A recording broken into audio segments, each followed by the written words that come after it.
Mwanzo wa Mwisho ni kitabu ambacho kimeandikwa na Mwarabu Omari Mwarabu na kimechapishwa na Africa Inc. Kuhusu mwandishi, anaandika kwa nyuma ya kitabu: kwikwi za vilio vya biharusi zinasikika kwa mbali. Kalazimishwa kuwa mke wa mtu, ndoto yake imevunjwa na kusagwa-sagwa bila ya huruma. Kavalishwa gauni la kiombo, kichwani katundukiwa taji la leso lililopachikwa viwangwa vinavyong'aa. Machozi yanamtoka machoni na kuharibu wanja uliopakwa na machozi. Si machozi ya furaha, bali ya karaha. Binti wa miaka 13 hatimaye anaenda kufunga ndoa na mzee wa miaka 90. Je, huu ni mwisho wa ndoto yake? Biharusi aliyoiwekeza toka angali kinda, ama ndio mwanzo wa shida zake kuisha? Mwanzo wa Mwisho ni riwaya iliyojikita nchini Fokota. Wanawake wa jamii hii wametengwa na kudharauliwa. Wao hawana kauli mbele ya wanaume. Mateso binti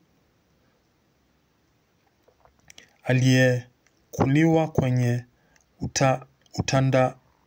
utandabui wa unyanyapaa alijikusuru kuing'oa mizizi hiyo.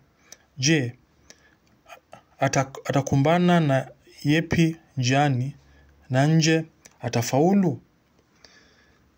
So kuhusu mwandishi Mwarabu Omari Mwarabu ni mwandishi anayechipuka kwa kasi mno kwenye sanaa ya utunzi wa hadithi za Kiswahili.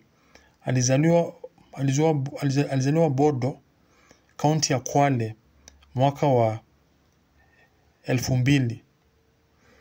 Mwanzo wa Mwisho ni riwaya yake ya pili baada ya ile ya kwanza itwayo Daraja la Mauti. Kwa sasa ni mwanafunzi wa chuo kikuu cha Rongo.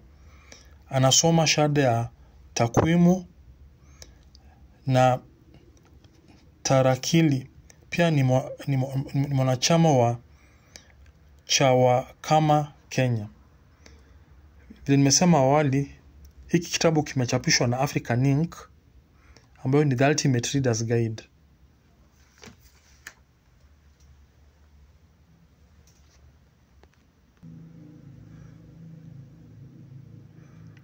Tabaruku anaandika: kwa familia yangu, kwa kuzidi kunitia shime ya uandishi. Anawashukuru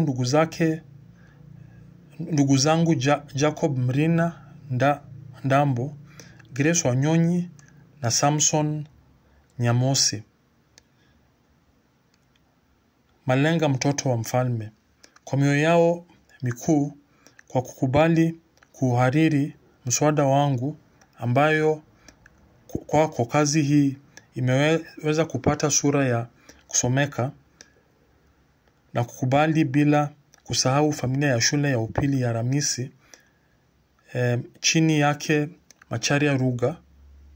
Pia nitakuwa mchoyo wa fadhila kutoa shukuru funzi na board trusts: Nasoro Mwarabu, William Nambili, Tabitha ya Tich na Steve Wasonga, kwa hili na lile wenye safari yangu ya uandishi wa riwaya hii.